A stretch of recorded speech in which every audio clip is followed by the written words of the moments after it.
Vous informer au quotidien, c'est notre devoir. Chercher l'information pour vous, c'est notre passion. Madame, messieurs, bonjour, bonsoir. Congolais, Congolais des pères et des mères, Moté Nabino, na pesino Moté, Boé Bolamu, na émission au Mokolomo Lelo, Basango ya Congo. Je suis pas seul, accompagné na maître Richard Pinda, au Yazali Molobeli, à peuple congolais, Mikolo Dorobé Ngaye, ya Biso Pinda. Maître Richard Pinda, bonjour et bienvenue. Bonjour, bonjour, merci Mingina. Lolengo ya Mbinga na moni urgence hein, vous moni bino mo 18 ans que tu as la cavesté. C'est dit que mon habité to potana. Tout à fait. Bon, il y avait début week-end le vendredi, samedi puis avec un début week-end là dans le bien mais là au moment dans le bito tika ndé wa confusion. Hein? Tout tika ba confusion. La congolité voudrait dire que on veut définir qui est congolais ou qui ne l'est pas. Et cette question n'a rien à voir. Pour la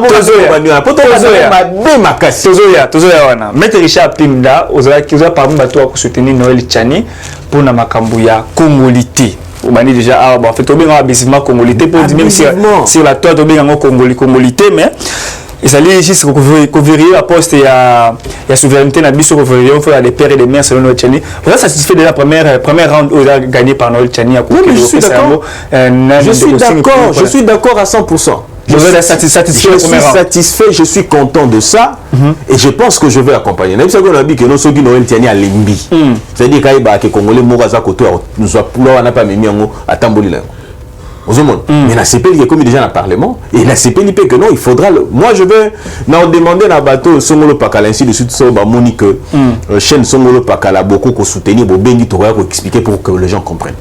Tout le monde maître Pinda il y a Biso Pinda bon mais ça robin il y a Biso Pinda bon pour que toi mais ça on peut Mikolo Beso il y a même un commentaire beaucoup il y a Biso Pinda bon on a dit pourquoi maintenant on a souka maintenant on a l'essentiel maître Richard Pinda congolité ou tout bien en déjà massivement voilà tout mais ça tout bien la prince là c'est juste bien en prince tout mais ça en bon bien à Thompson Chenchard bien en Thompson tout mais ça en congolité tout le monde la réaction et pandani sur la toile moto tout appelé si aïe makani sur congolité donc là moko c'est moninga tout bandina Olivier Kamitatu ensemble pour la République porte-parole à Moïse Katumbi alobi oyebi ndenge ni balinga mutu soko linga mutu ya malamu mingi kola semba preuve que linga kaye mais biso ko l'actionner to linga kayo ya ko kende nous allons partir alors bon tout a menacé chef de l'État que non ensemble ko quitter gouvernement union sacrée bi ba pas ba longa union sacrée to ni meto mbende réaction musclée ya Peter Kazadi wa bali pas mal lieutenant ya chef de l'État fait Tshisekedi a réagi que non ko se mêler chef de l'État makambo ya congolité te mutu musu ndaza ma proposer makambo ngo mais ko se mêler chef de l'État makambo yango pour ni congolité ko soit kaka bato ya ensemble ba ko réagir makasi ndekopinda et puis curieusement congolité non seulement que on continue ko soit kaka bato ensemble ils ont ko soit kaba meti pour nani ba meti en fait la vie meti des ponts ba métissé des peaux teintées claires pourquoi métissage le bika raté que no mundele na mutu windo métissage le bi mutu ko nani babenga ka Moïse Nyarugabo semble-t-il kazana un des parents congolais métissage le bi lokola ba Hérodia métissage lobby et lobby lokola Pierre Lumbi. OK.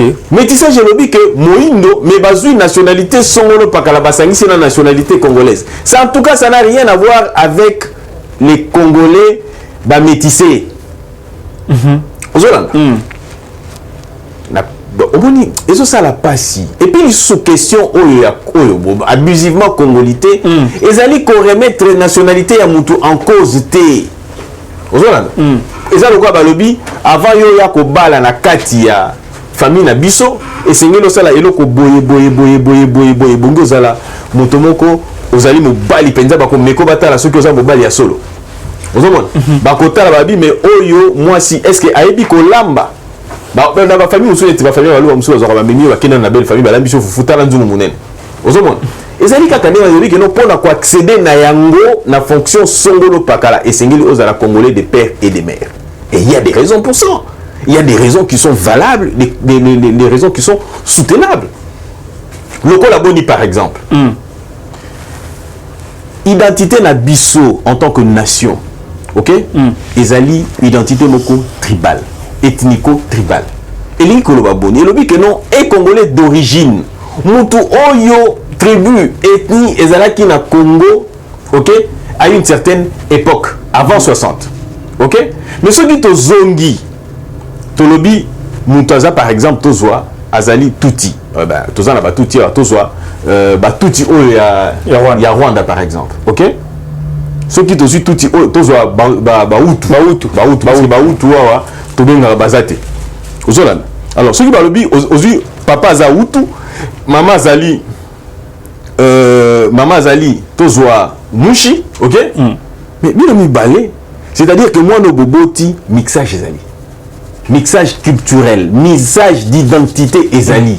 Est-ce que nous pouvons arriver à préserver nos valeurs culturelles? Est-ce que nous pouvons préserver notre identité? Identité n'a biso ezali que nation oyotoza na yango, ok? Et botami du fait, il y a ba ethnie, na ba tribu oyoza na Congo avant 60.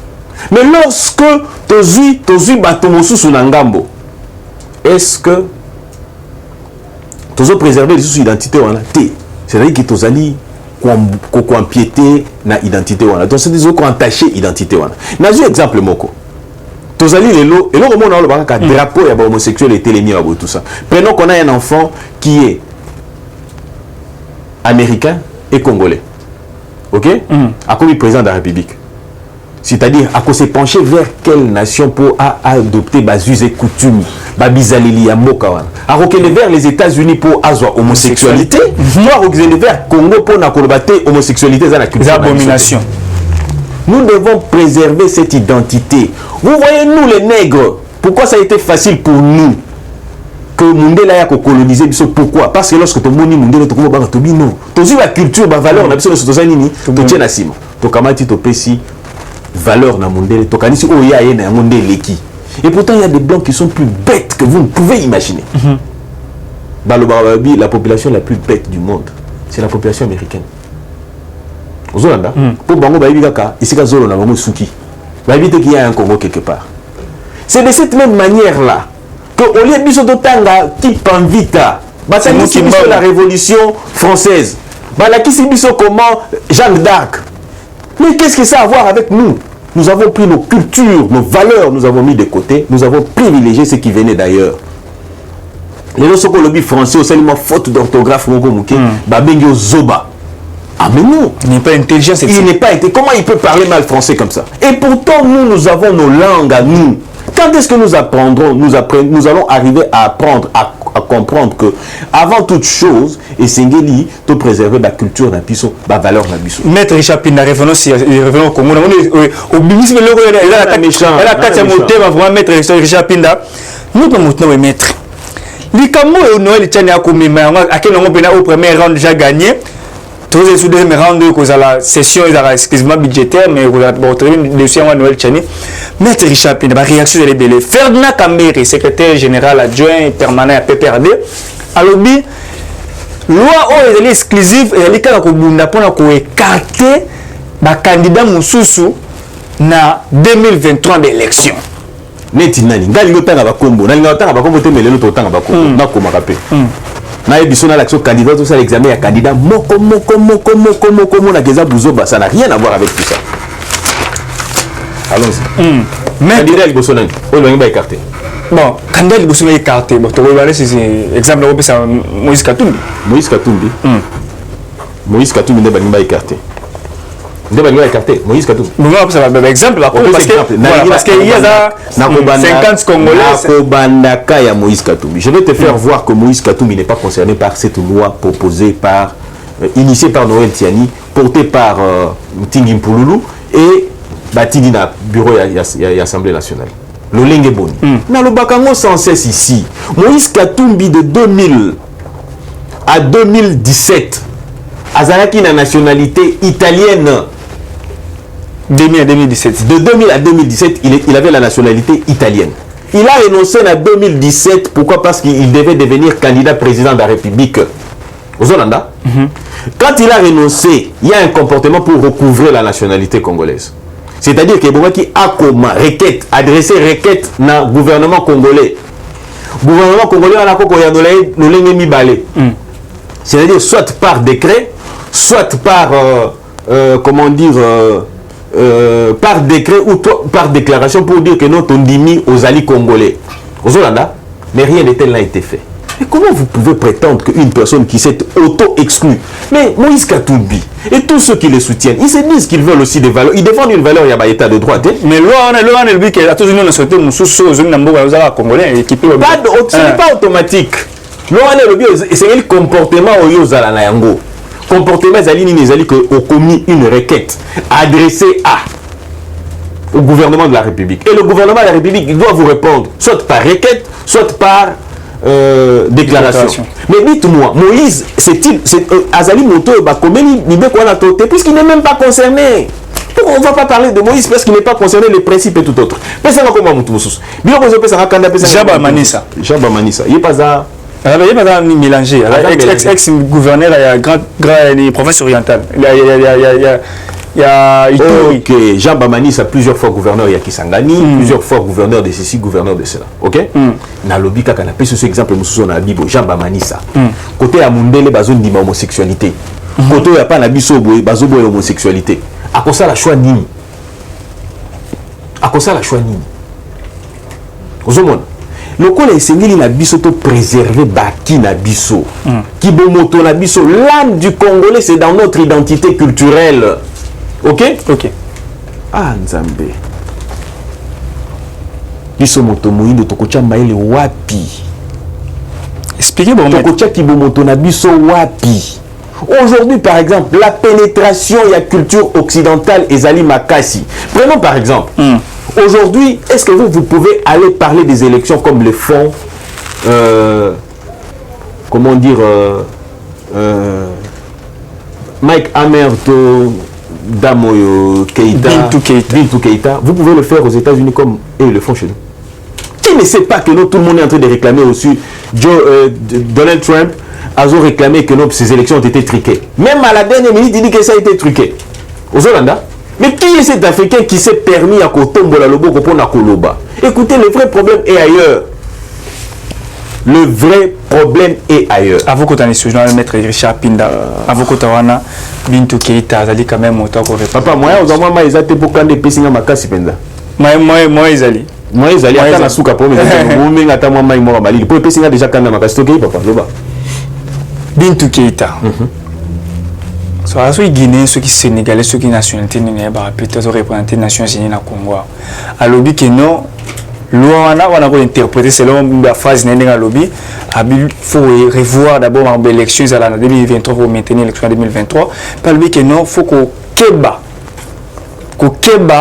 sur Makambu, il y a nationalité. Parce que ça va risquer ma casse. Twitter. Il y a Stani Boudjaki, Randa Twitter ni communiqué wana.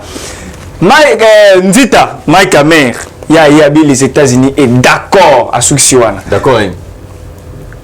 Contre la Congolité, contre l'île glissement, les États-Unis sont d'accord. La communauté internationale dit contre loi wana ya Noël Tchani, proposition loi Noël Tchani.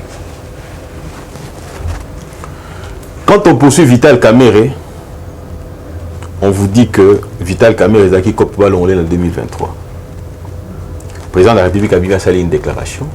Il est sérieux? Non, pas sérieux, pas ça. Moi, je ne veux pas dire ça. Il a dit que non, il y a Vital Kamerhe, Vital Kamerhe était d'accord pour la procéder à 2023. Ok? Tout le bac, non, mais qui de l'UNC est revenu là-dessus? Nous avons l'UNC à l'objet que nous avons à cause de Kazanaï. Moko Tate. Matata, il est présumé avoir détourné. Parce que comme on dit que Makambo va fonder Matata est solo pour nani. Pour bakéi ko funda la Conseil d'État pour casser décision et à Sénat à lever ba immunité. Si vous n'avez rien à vous reprocher, mais pourquoi vous n'y allez pas? Ok? On revient maintenant sur cette loi où ils ont concerné la restriction pour accéder à la fonction régalienne, la fonction en souveraineté, la fonction, la fonction suprême, ainsi de suite, tout ça. On vous dit que vous concernez une catégorie de personnes. Banani va métisser. Mais c'est quoi, moi j'ai un frère dont la femme est mariée, la femme elle est gabonaise et oui bini baboti siko bana Ok? L'opposo moindo. Et ils ne sont pas concernés, l'on cible seulement les... Non, mais quand même, apprenons quand même à être sérieux. Et ce qui me fait mal, ce quoi? Ce sont les États-Unis qui doivent décider de notre sort. De la même manière qu'ils sont en train de nous défier, rapport à homosexuels, na Congo. Mais quelle est votre réaction? Mouvement union citoyenne, tout ça. Philippe Biloucha, tout ça. Congolais debout. C'est simple. Il faut comprendre. Est-ce que va avoir l'art pour fonctionner, pour exister, pour agir? C'est-à-dire que ceux qui ont lobby, ils sont financés par ces structures-là. Ils ne peuvent pas dire autre chose. Moi, je vous rappelle quand nous sommes allés dans l'état de siège. Le vrai problème est ailleurs. Le problème, c'est quoi? C'est que Tshisekedi, les bêtes, l'homme à abattre, Tshisekedi, la personne qu'on pensait être bête, les placebos, les patins, tout ce que vous voulez, ainsi de suite, ça que l'on attendait être manipulé par la communauté internationale, il ne l'est pas. Il se prend. C'est-à-dire qu'il n'agit pas tel que eux le souhaitaient. Nazora, exemple, mon lobby, Tshisekedi est arrivé au pouvoir en 2019. Les autres sont en 2021. Ok? C'est près de 3 ans au pouvoir. Investissement et partenaire n'abisso privilégié les Américains et Zawabi. Pourquoi? Parce qu'ils viennent, ils veulent imposer habiter. Minembwe. Kopezalaki, bon, Totika Congolais, hein, d'origine des pères et des mères, à Tikabisoto Zoa Minembwe. Et le président de la République, dans son comportement, quand il est revenu, il a dit, n'y est pas question. Ozomona, calcule les bébés. Puisque vous allez me poser la question, qui peut aller s'aventurer? Puisqu'il y a des zones non contrôlées par les États-Unis, hein. Et ça, la zone les a contrôlées, pourquoi par les États, le territoire où les a contrôlés, pourquoi? Puisque c'est gang, bazawana, bazarana, mandouki. C'est-à-dire, eux-mêmes, ils font la loi.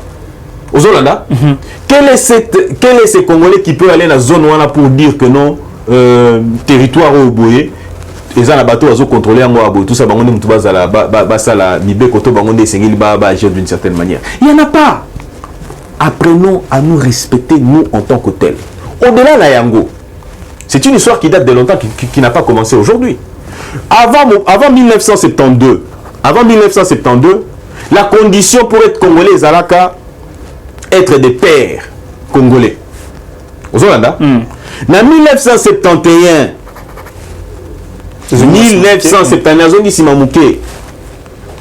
Bisengeman, à travers Mobutu, on a accordé la nationalité congolaise en vrac, en bloc. Naba Banyamoulé. Aux Hollandais, hein? Alors, quand on a commis ce qu'on a 72, ils se sont dit non, nous devons faire en sorte comme des pères et des mères de manière. Au lieu d'aller bazar, ma vraie chérie. C'est-à-dire, au tali penzo le big non, ah, penza n'a faut na couper ainsi dessus tout ça. Et puis, par contre, il a dit trop. Allez là, peut ma chérie, on a bazar, ma chérie, on. Bisengeman va faire en sorte que dans la nouvelle constitution, il y a 72 pour que l'on dise que est congolais des pères et des mères. C'est-à-dire à modifier. Exactement. Alors, à modifier pour faire profiter de ceux qui venaient. Nous sommes allés au Komina. Tant que Mobutu a annulé le Kouana en 81, ok? Tout le Kozonga Bakamati, toke na Santiti. Na Santiti, tu signé accord global et inclusif. Na kati accord global et inclusif, c'est-à-dire que Bazwa, il suffit seulement qu'on a fait dans le Rwanda. La rébellion. Qu'est-ce que tu deviens? Tu deviens congolais. Ça, c'est d'abord les alliés locaux. Il y a mis Balé, les ADF Nalo. Les ADF Nalo, ils ont maintenant 25 ans de Bitumba au Basalaka. Puisque Babandi Bitumba depuis 94. Donc 25 ans, c'est qui voudrait dire qu'ils ont des enfants qui ont 25 ans.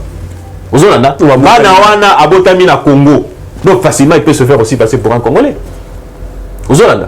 Et puis, il peut se faire passer pour un Congolais et éventuellement accéder à un certain nombre de fonctions. Puisqu'ils peuvent accepter, ils peuvent se dire que nous sommes Congolais. Et puis l'influence et l'équipe, tout ça, ils deviennent tout ce qu'ils peuvent devenir. C'est-à-dire que nous sommes en train de compromettre la nation à Bissot. Nous allons commettre la nation en danger, notre identité en danger.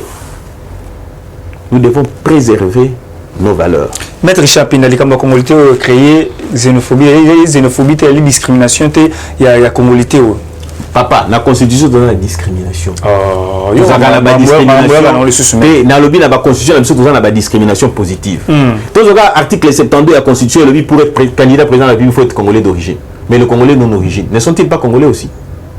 Ça c'est déjà une discrimination. Bah le but par exemple pour être congolais, pour être candidat président de la République, il faut discrimination aussi.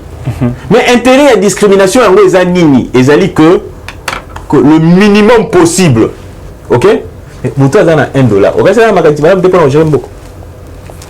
Vous entendez? Moutou azana retenez une chose. L'Occident est en train de préparer un candidat pour faire partir Tshisekedi et que Tshisekedi, OK, ne répond pas aux attentes plutôt de l'Occident.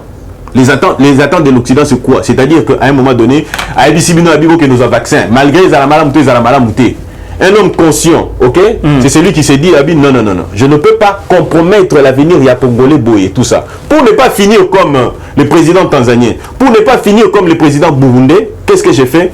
Nakani Maboko, on nous a dit que c'était facultatif, c'était pas obligatoire. Le Canada vous dit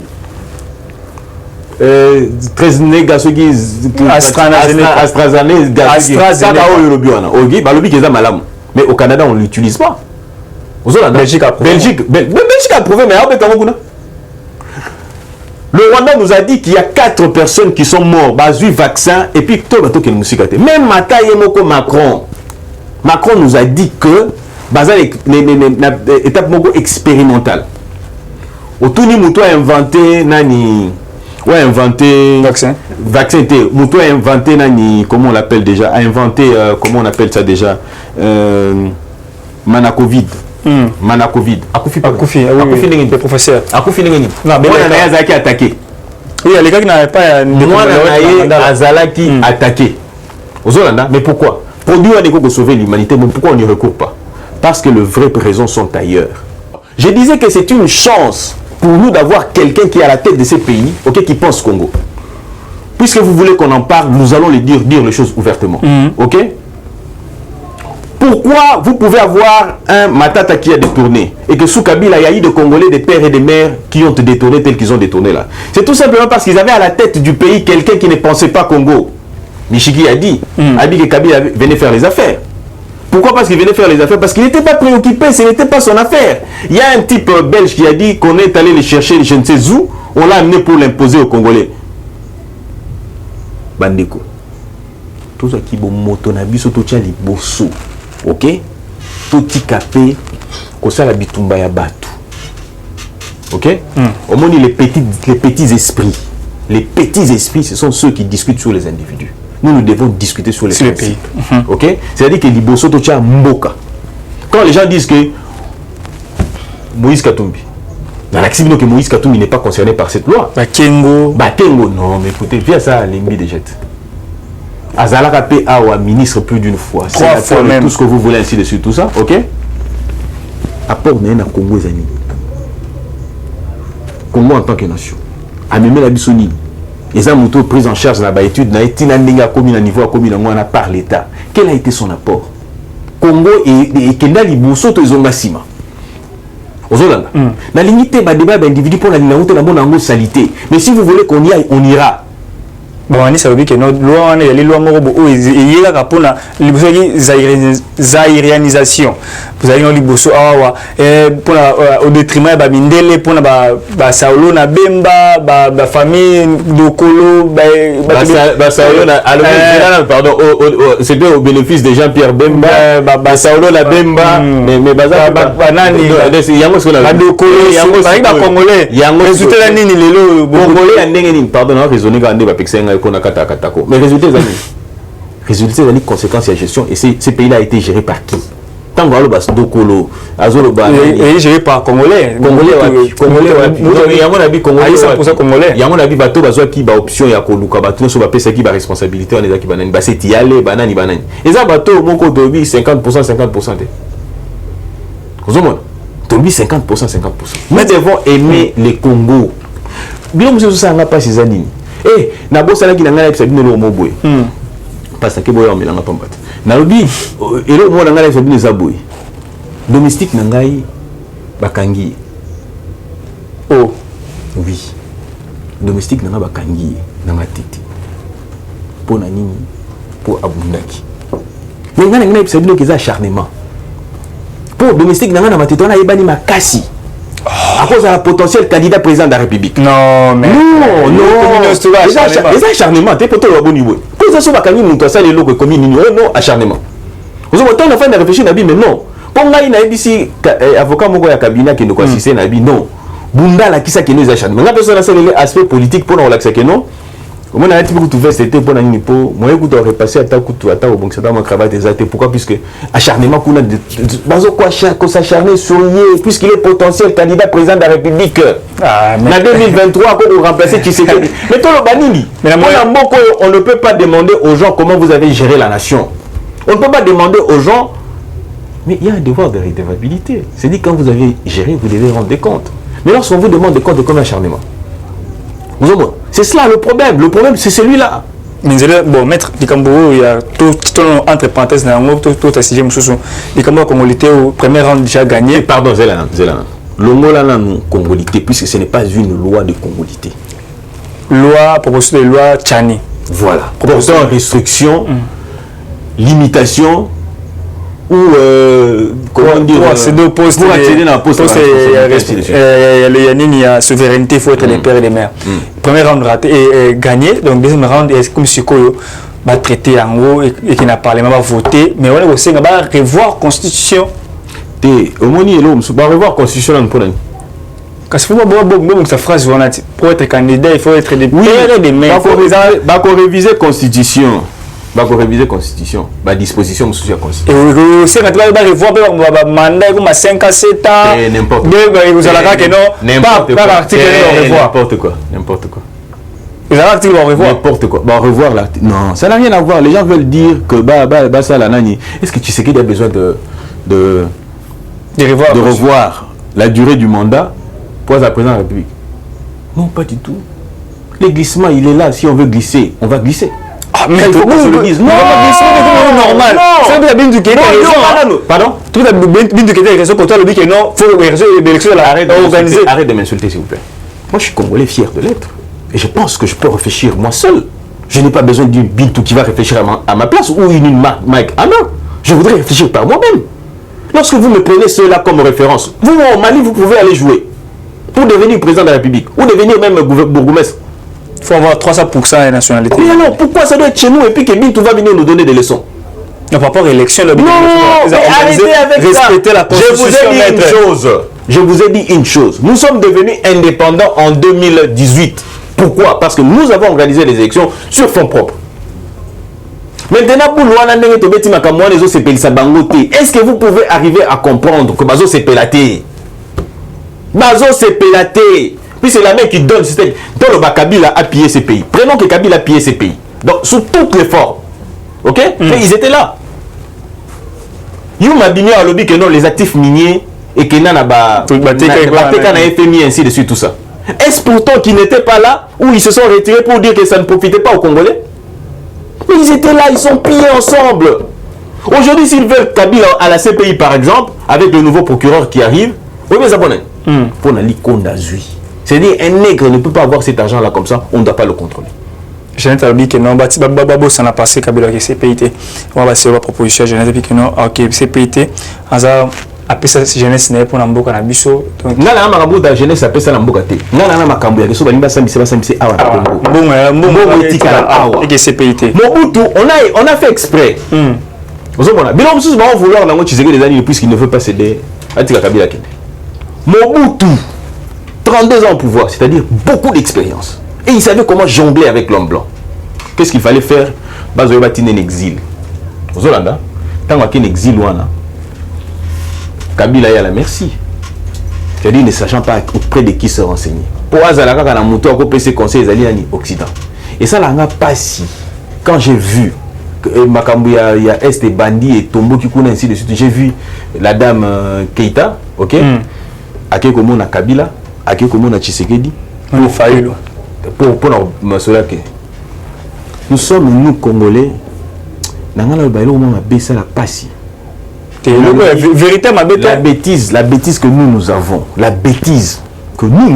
nous sommes tellement naïfs que oui, naïf peut-être, nous sommes tellement naïfs de croire que Tshisekedi, Martin Fayulu et Kabila, auquel leader et pourtant ils doivent se mettre ensemble pour parler du Congo. C'est-à-dire que nous jouons le jeu de l'Occident. Nous jouons le jeu de l'Occident lorsque nous faisons en sorte que Baton va monanaté. Vraiment. Il faut qu'ils monana pour parler du Congo. Ils ne parlent pas de leur vie. Mais c'est récemment. Oui, ils ne parlent pas du nombre de femmes qu'ils ont connues dans leur vie. Ou du nombre de véhicules qu'ils ont achetés dans leur vie. Ils doivent parler du Congo. Si moi je peux être sur un plateau avec un garde de la Mouka, mais pourquoi Tshisekedi ne le laisserait pas avec Kabila? Pourquoi Tshisekedi ne le laisserait pas avec Martin? Hier, tout le monde sait ce qu'il a fallu le solo par rapport à ma congolité. Voilà. Maître Richard Pinto, comme na souka émission, mais pas juste aussi c'est en haut. Tous les derniers sujets, n'a pas si chancelier Chalambote parce qu'il est là aussi. Donc moi elle est là. Voilà. C'est un mot fort. Ah, moi si on a la moi pour politique ma casse écoute à mon politique. Voilà. Maître Richard Pinda, les Cambo il y a réforme à Séné. L'autre fanzagino a une commission plus politique que Kabila. Au pire, une explication. Au moment d'explication, expliquer que non, il n'existe pas société civile où il y pencher la politique. Au pire, c'est explication. Mais le mouvement citoyen entre autres lucha. Kabila monte, Kabila chaleur. Il y avait Moussous Balis, il y a des personnes qui sont lucha pour appuyer Kabila. Lucha contre la promulgation de la loi Oyo. Il y a Fatia Salim avec les 7 juillet. Ils sont contre ça. Filimbi contre. Lamouka contre. D'ailleurs, va promettre Nikomali Kouya Awawa. Par mobiliser la population pour barrer la route contre la loi Oyo. Il y a réforme et assigné Maître Richard Pinda Malobombo Kawayo. Ok. Alors, loi électorale va contre Pona. Intérêt à Congolais, tout pour l'intérêt à l'intérêt à Congolais. Non. Intérêt à Congolais, Zali, structure de prix. Aux Hollandais, de l'extérieur, il y a un lucha, il y a un filimbi, il y a un Echa, Congolais debout, Congolais jeunes en action. Jeunes en action. Pour opérateur économique, Bakosi. Sous la Mikolo radio na Joël Lamika na émission musala qui on a une ndika mobile batalo kuta makasi batalo kuta bazokosa mais nous chaque so qui na beda show ko alinga ba congolais ko leka au moins on donne les autres aller là a 1 million ya kabelo $1000 le lieu fort voilà aux Hollandais tu vois la bêtise la naïveté au niveau des alliés Bazoko, ça va structure de prix. C'est là où on devait voir toutes ces organisations de la société civile. On peut avoir la société civile pour la société civile, les alliés proches de la population. Mais ils ne sont pas proches de la population. Bazoko Lobela, Bazoko Lobela, comment dire, Bazoko relayer voix Moussoussou, voix Yalibanda, Bato, Finance Kabango. Il fonctionne comment? Est-ce que vous êtes posé cette question-là? Drapeau de l'homosexualité est télémi dans Mbokoyo. Surtout, il y en a qui ont télémi à lobby. Tout le monde est homosexuel, tout le monde est homosexuel, tout le monde est on a évité. On a évité.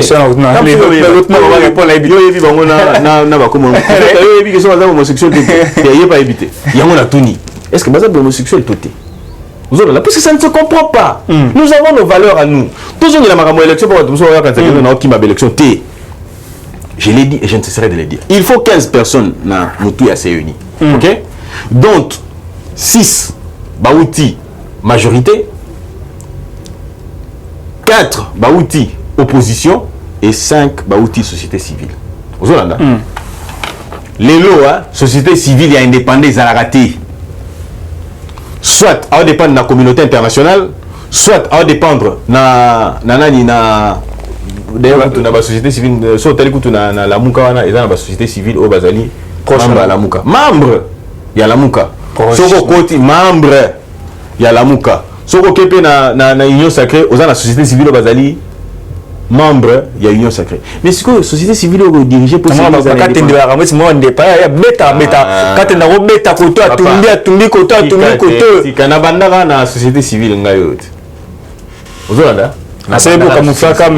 tu Tu na bandaka la société civile. Vous comprendre que la société civile n'apportera rien comme solution dans la vie de la population de Bissau. On va apporter comme Makelele. Mais pourtant, il faut être dans la politique active. Puisque la signature et tout ce que tu veux, ainsi de suite, pour arriver à apporter des résultats, et ça lie la politique. La politique. La société civile basée à la solde de ceux qui les payent. Ok? Vous allez vous rendre compte que l'Église catholique, à un moment donné, pareil, va utiliser un téléphone ici. 50 000 téléphones. Et vous êtes en Occident. Vous êtes là? Martin Fayoulou, Moïse Katumbi et consort. Bango Babundana a peine financé la campagne. Vous êtes là, ça venait d'où? Cotisation, Martin Fayoulou, Bemba, Landa Kitoko. Officiellement. Landa Kitoko. Devos Kitoko. Devos Kitoko, le que c'est l'extérieur qui les a financés. Vous êtes là, c'est lui qui est l'Occident. Nous devons faire attention. Nous risquerons de perdre ces Congos. Ceux qui sont, comment dire, à l'extérieur, dans la France, dans la diaspora, ainsi de suite, tout ça. La loi ici ne vous fait pas perdre. Ils ont la bille, quelque part. Dans le bac exercice, ne vous fait pas perdre votre nationalité. Et ne fera pas non plus perdre la nationalité. Prenons un exemple, que moi j'ai peut-être des enfants à l'extérieur du pays. Ok? Moi, on a un soka botani. Kuna sur le sol. Ok? Sur le sol, prenons par exemple le sol français ou le sol américain, il est américain. Ok? Lorsque nous allons revoir la loi sur la double nationalité, ok? D'office, moi, on n'a pas récupérer la nationalité d'origine. Pourquoi? Parce que ngai papa na maman est aux Albanais. C'est-à-dire qu'il n'y a pas de danger pour ça. Mais plutôt, il va permettre qui va accéder à la fonction suprême de la République. Vous avez la souveraineté. Vous avez Maître Richard Pinda, tu connais vraiment la souka émission sur mon colombo lelo. Dans un temps milité. J'ai combien de temps déjà? Combien de temps déjà je sais quoi? 40 quelques minutes. Donc il est toujours bien à minutes, moi il est 40 quelques fautes que tu veux moi sentiment voilà tout ce qui se passe au procureur général la sollicité va lever immunité à ta moment boloba au flash à mais le basengier ba immunité mais malheureusement ça n'a Congo. Il y a pas de problème. Je vais te montrer qu'on peut toujours mettre la main dessus et le ramener. Comment? Je vais y arriver. Maintenant, le débat est exact. Le débat est exact. Non, manqué de débat. Non, les contre et les pour. Ah oui, moi je suis pour. Et puis je soutiens, j'ai dit bien, je soutiens cette loi-là. Et je la porterai si l'autre était lourd. Et plutôt cette loi était lourde pour elle. Pour lui plutôt, j'allais dire... Pour la tienne. Puisque ça va de notre identité en tant que Congolais. Alors, je reviens sur cette affaire de... Oui, il n'est pas au pays. C'était évident. C'est-à-dire qu'il a bêti déjà forfait à Kimi. Maintenant, ce qu'il faut faire, c'est quoi? Lorsqu'on a levé les humilités, procureur à Korosenga, une action rogatoire de l'autre côté là-bas. Qui soit, il pose même les actes et instructions de l'autre côté là-bas en Belgique. Ok? Après, il continue soit pour être jugé. Ah non, malade, celui qui a obéi, la baché, la bloco, animaux, c'est comme baché, il a le je sais pas qu'il y a une frère baché, blon, kingu, bani. Il est temps on a battre avion, Nicolo. Tant on a lobby que nous va battre avion. Avion, Abi Bisson de toi battaquer avion, je crois. À lobby Bisson de toi battaquer avion. Viens, il va quitter nous battre, il n'a qu'à t'entendre sous ma maladie, il peut battaquer Nakati. Ah non, j'ai oublié. C'était un acharnement. Ah, maître. Viens à candidat président de la République. Donc, viens à Bolingo, tu lignes la rana. Si tu viens à candidat président de la République en 2023. Il y a un acharnement. Il y a un acharnement pour battre les pembés. Avion, coup de un de mon cousin, un père, un parent, avion, Terry Amos. Maman, papa, parents, ils vont voyager en avion, avion, ils vont bombarder. Papa, ils ont acharnement. Au moins, ils sont des acharnements. Au moins, le régime. Ce sont des belles, mais c'est pas belles. Est-ce qu'il y a quoi boui? Voilà. Ah, au bout de ça, la passe, c'est ça. La justice, c'est le vite là, le vite là, il faut relaxer. Zobel. Et puis, maintenant, ça, c'est un médecin. Et puis, il y a un peu de babé. Pas la seule fois où tu as beau en bas, tu as un peu de paiement. Il y a une chance avec nous, mais la collaboration. Voilà, bande de balandi. To comme ils vont la souka mettre, c'est j'ai qui est bégué belé à Moïse Katumbe bazou sous document en wala o azamutaye qui est vérifié qui est vérifié une dynastie à baye qui Moïse Katumbe petit document où ils ont mis des sous bozo me débat musika pamba wala pas bolo baza muto ba dynastie ya yeke tout ce que vous voulez, c'est pour dire que non qu'il n'est pas congolais. il a été italien, il doit recouvrer sa nationalité. On va pas les discuter sur ça. Ah, Bemba, lui, avion, sur RV, sur maman, c'est bon. Moi, avion qui est Bemba. Ah, Tenga la vie pour monter. On a tourné Moutuna. Et ça, on a tourné Moutuna. Même ma porté plainte contre RVA pour avion et Bakata. Ah bon, où est-ce que tu es? Tenga a évité. Bah, toi, il y a un cas de évité. Bah, avion, on a voulu même ma tourné. Prophète Agenda, qui m'a dit. Toi qui es non, tu es mais tu as besoin de soutien. Ah oui. Mais il faut qu'on non Charlotte Mukenda Kenda, Charlotte Mulenda Kenda, Kinga Kata, Kinga Kata. Nini vola foko wana 95 $. Donc tu vois comme ça entre 50 $, vaut pour matériel qu'on nous quitte à 95 $, c'est combien? 145 $. Donc 145 $ aussi le à 5 minutes. Ah! Ça bon ça va la fikina asu na nini raté. Hein? Ah ça là. Ah ça là mais privé. Ba bomela sauf nini fikini na nini na jardin nini na biso botanique na zoologie na Congo mon pays ba créer là on ba nini ba lo balandi ba ke belé mettre Richard Pinda ni ba Congolais ba retenir na biso ko moi lelo vraiment na mukuse pour tout ba ça. Alors les Congolais doivent retenir une chose, que loi oyo ya Noël, proposition à loi ya Noël tiani et c'est ngili to soutenir yango tout yango na maboko to kenango liboso et puis bongi ba retenir que ça n'a rien à voir solo la mutu Congolais na été au hasard 50%, au hasard 120%. Oh non, d'ailleurs tu sais que du coup tout maman Marthe maman na yazalaki angolais mais babosani que tant yé afandi na kati ya Congo awa et qui a accepté nationalité congolaise a commis congolaise d'origine de par son père ozolanda siko logo la paix Tshisekedi wa Mulumba papa congolais 100%, OK, maman congolais 100%, maman congolais 100% et au ça là que non Félix Tshisekedi azali congolais de père et de mère ozomona ce qui voudrait dire que ça c'est un faux débat où vous voulez nous amener. Alors, tout retenir que Mobeko est concerné par Martin Fayoulte et qu'est-ce que j'ai dit Moïse Katoumbite, ma Fayoulte. Concerné Moïse Katoumbite. Pourquoi? Parce que Moïse Katumbi, il faut d'abord à respecter procédure histoire, à défendre en gros pour éventuellement à recouvrer et puis à postuler éventuellement. La discrimination positive, tout ça, on a la constitution est belée. Tant qu'on ça va maman babi va de 30% avant de commencer à 50%, c'est une discrimination aussi positive. Pourquoi? Parce qu'il faut les encourager. De la même manière qu'on ne peut pas laisser aussi poreuse l'accès à la fonction, il y a président de la République, dans Moutounion, ainsi de suite, tout ça. Pour les lobes, il y a un samité, si on a un candidat président de la République,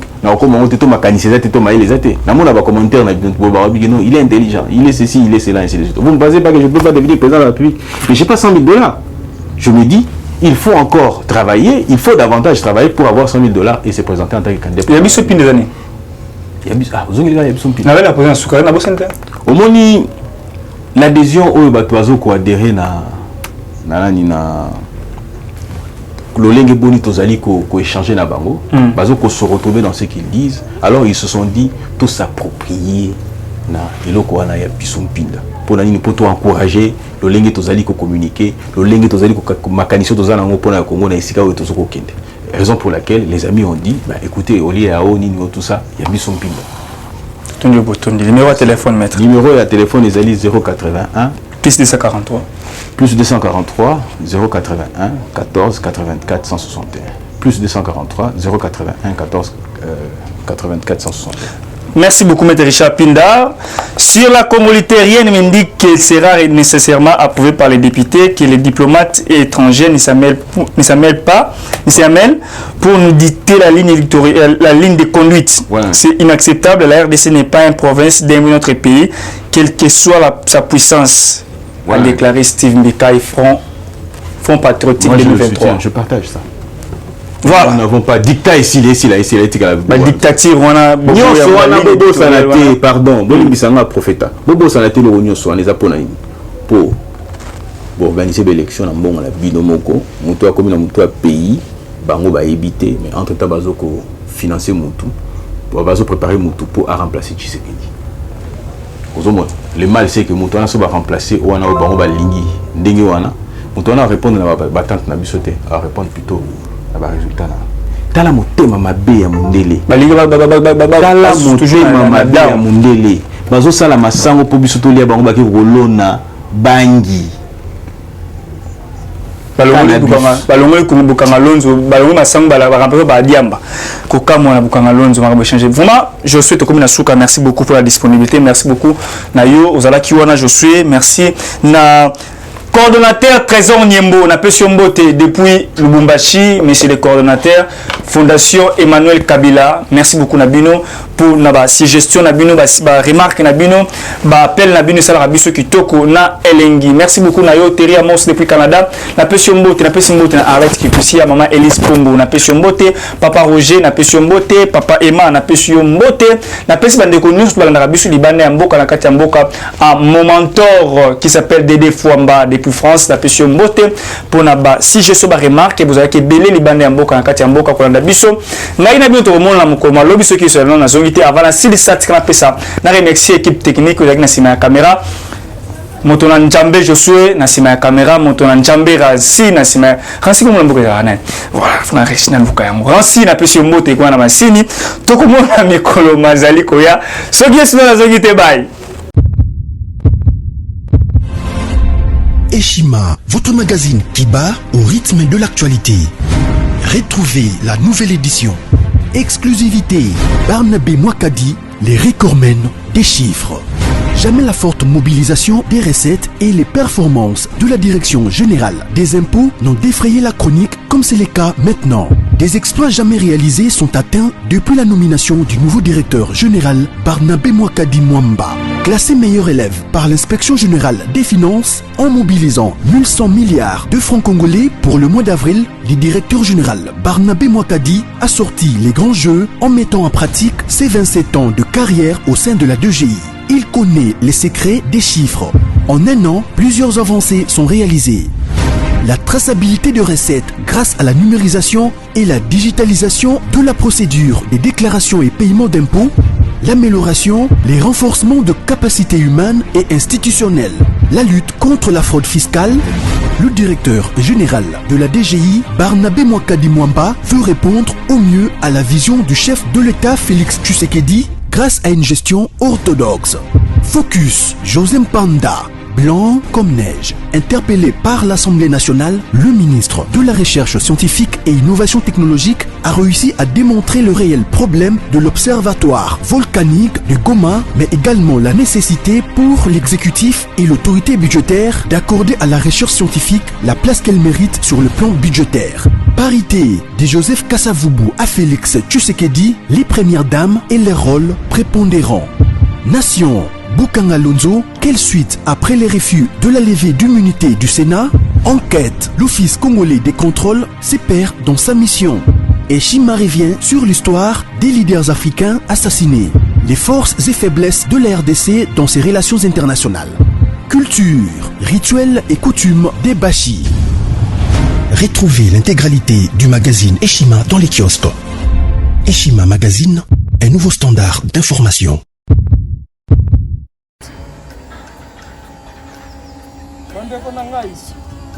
Conteneur yango ezokende le 26 mai lekokanga conteneur kokanga conteneur chaque mois donc next ekozala le 26 mai olingi otinda velo mutuka lise osi okangi biloko tu omemaka na biso benga biso comme ça toya somema biloko totinda na Congo.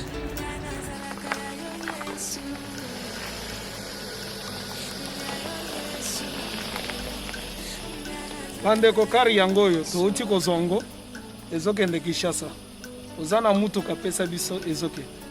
Merci. Le 26 mai mosusu ekwende ya 2021 otozana donc tosalaka chaque mois oza besoin na carton benga biso biso monene yango moyenne yango oyo moyenne